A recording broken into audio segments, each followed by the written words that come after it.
हथें पेरें मुंह हलिज साणवीअ इश्क आर्य जाम जो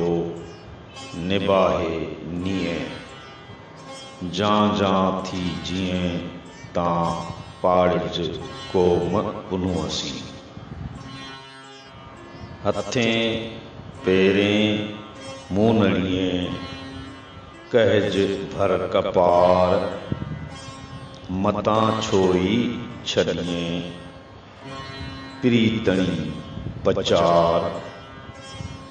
तोखे सनद ससुई संदी लऊं लगार जे हूनई हो त हज़ार त पाड़िज को मुपनू असी हथें पेरें मुंह कहज घर कदाम विच वसीलो नाह को ओरे आर्य जाम हिएं लाए आम पाड़िज को पुनू असी हथें पेरें मुंह पुरी किज परख कदम केज धणियन दे पाए वधंदी विख जे हुनई होतन लख त पाड़ज को पुनू असी हथें पेरें मुंह सिरज साह पसार होत गॾ हुई हब में रहबर मथे राह जां जां साणुई साह त पाड़िज कोम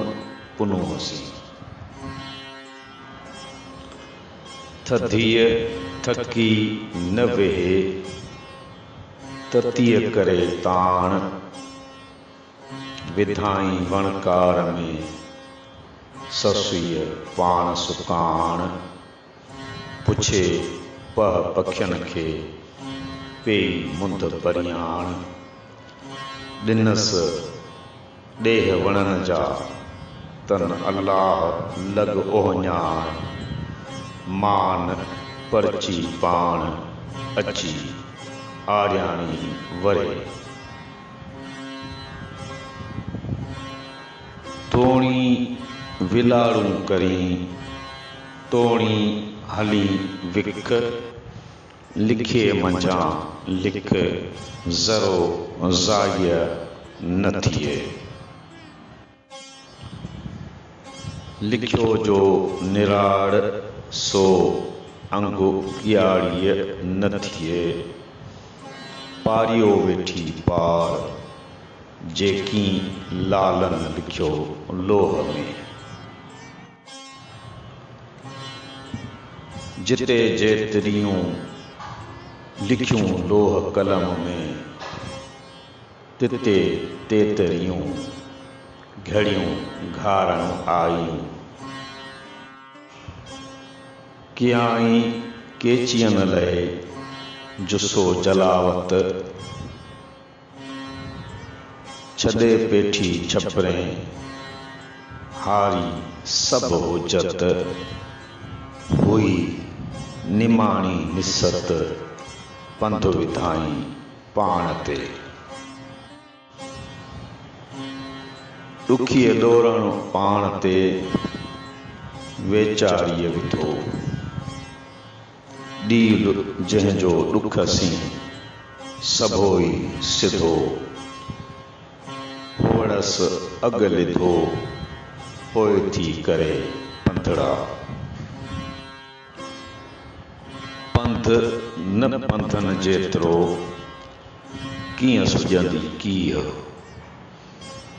जेकर करियां रीह पर चूंदा मुंद चरी थी